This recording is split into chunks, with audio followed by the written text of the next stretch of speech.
The moment Tucker Carlson realized that the spiritual world was real, in this video, Tucker Carlson describes his encounter with a demon that messed up his body and him realizing how real the spiritual, specifically the demonic world, actually is. Let's see. You think you were attacked by a demon. And I have to tell you, like, a lot of people mock this, they roll their eyes, but I look at like what happened to Charlie, what happened in the wake of Charlie, what happened at the Ascension School in Minneapolis, where that man went in there and shot Oh, a bunch of little children praying at their church school. And I challenge anyone to tell me there aren't demons among us. Well, I never thought there were. I thought the whole thing was like bizarre. So what happened? Because like culturally, I'm just not from a world where people are attacked by demons. that's what's happening to America. It's people don't believe in demons over here anymore. It's crazy.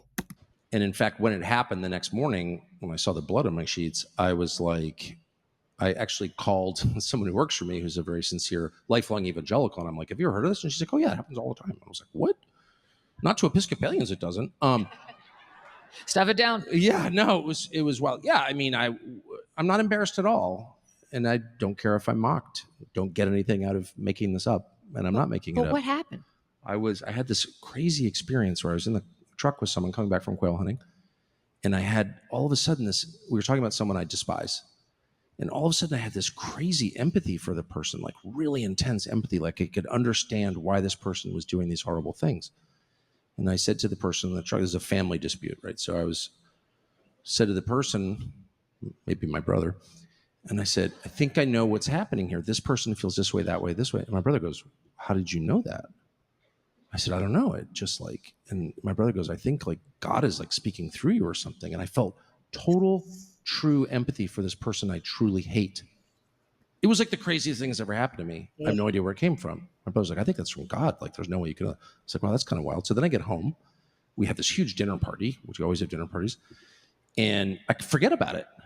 And I'm telling you this because they're twinned. The one leads to the other. I had this profound experience with God, like profound and beautiful and unexpected.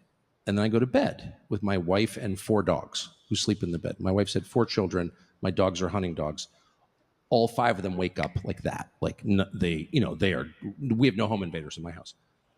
I wake up at 2:30 in the morning. I check and I couldn't breathe at all. My throat was closed. It wasn't like I was apnea or was strong as I couldn't breathe. So I get up, I stand in the doorway of our bedroom, and I'm like, wow, I'm dying. I could feel myself starting to gray out. And then I started walking in the backyard, and then it slowly came back. Like my throat kind of opened up a little bit. I was like really weirded out. I walk back in, and my wife wakes up. She goes, what is going on? I said, I don't know. I can't breathe. I feel better now. And all of a sudden, I had this horrible pain underneath my arms, like on the side of my chest, like bad. I thought I'd been like ripped with a knife or something. It just was very intense. So I go into the bathroom, I flip on the light, and I have claw marks on both sides, on right and left side on my ribs, and they're bleeding. And they're literally claw marks, 4 on either side. I put my fingers in them, don't fit my fingers, and I sleep on my side. So how could? And by the way, no one woke up. So I show my wife, and she's like, "Oh my gosh!" And then I have this like crazy intense desire to read the Bible. So I read the Bible, and I pass out in like 2 minutes, and I wake up, and the next morning I thought, "Man, did I have a wild dream?" And then I see blood in my sheets, and I go in the bathroom, and I have these bloody marks. And my wife goes, I think you were attacked by some supernatural being. And I was like trying to be logical about it. And I was like, yeah, I definitely was. And then I called one of my producers who's like, oh, yeah, well, that's pretty common. I was like, what? And I've had a couple other experiences, not that crazy, but where you really feel God's presence, which is marked by peace and true empathy, love for other people, which doesn't come naturally to me. I'm kind of a dick, obviously. But you know it when God is acting through you, and then they're followed by some wild attack. Like, why? I've had a couple things. It's just like, well, anyway, I'm not an expert on this. I'm hardly a theologian. Of course, I would never pretend to be an expert on anything. I can only say what happened to me. It was 100% real, and it completely changed my view of the world. Well, what did you learn from your conversation with Lee Strobel, who wrote a book on the supernatural and who also wrote The Case for Christ? Many of you guys recommended that book to me, and it really was amazing. And Lee Strobel came on your show in September Yes. on his new book, which is about the supernatural. Yes, It's which about was miracles, it's about amazing. angels, it's about demons. It's a great read. But was there something in there that spoke to you? Everything about it. I mean, I grew up in a church, I'll just admit it with shame, the Episcopal Church, where all the supernatural stuff was taken out. And it That's just so sad. That's just so sad. America, we have such a heritage. And then this is how we are now. I live in the city of it's called the city of churches. Almost every street has a church, but no one is there.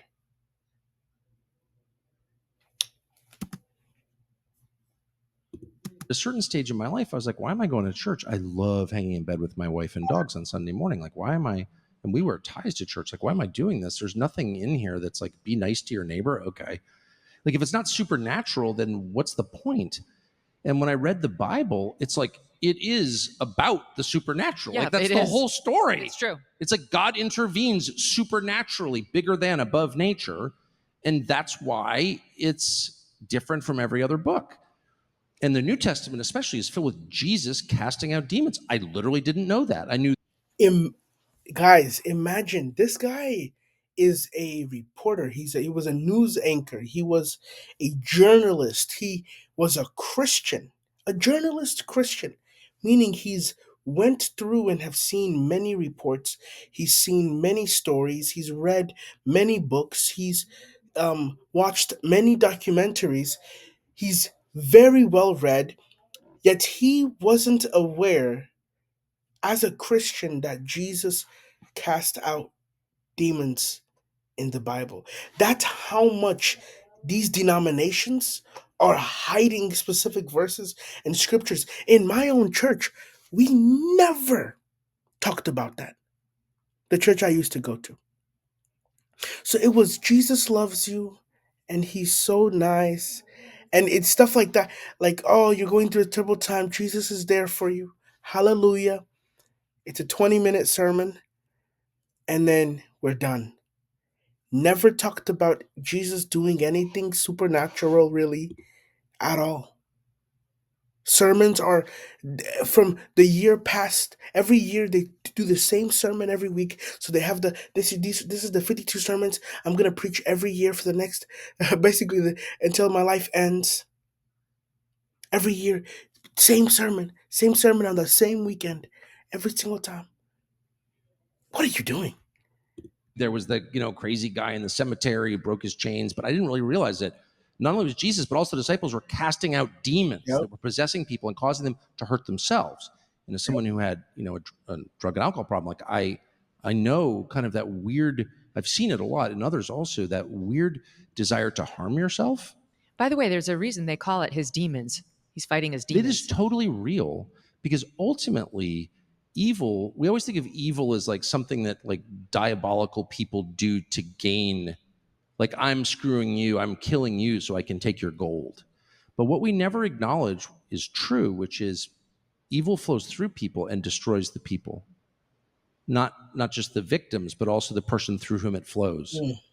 People who are possessed by evil are themselves destroyed every single time. And of course, I've lived a life, so I've seen a lot of that. And now, in retrospect, I understand what it was. And so much of what we experience is from outside of ourselves. We are acted upon constantly by the spiritual realm. It's true. And Lee Strobel just affirmed what I was beginning to realize, which is we are the subject of massive supernatural influence all the time. That is so true. We're vessels.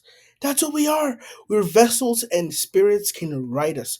And either unknowingly or knowingly, vessels or spirits are controlling our steps, our moves, what we're doing. We have programs inherently through blood, through our the ancestors, and even through our own lives and the decisions that we're making that are causing how we end up becoming like, and causing spirits to basically live their lives through us. That's just what's happening. And Tucker, You need to join RCN. Oh. Tucker, you need to see. You come see RCN because people in America need to realize. Oh my goodness! Not only are there demons, but there are people who are able to cast out demons, and we have many in RCN. Well, come, we will show you what is happening, and you will see. You will see some strange things. This is, man, imagine Tucker Carlson goes to a church where demons are actually getting casted out and he actually shows the world what is going on, because the truth is these things are happening every single day, and it's like America's eyes have been blinded. They cannot see the spiritual world anymore, or its effects upon us. So this video, very, very interesting. God bless everyone. If you enjoyed, make sure to subscribe. Our goal is 1,000 subscribers. God bless you. See you later.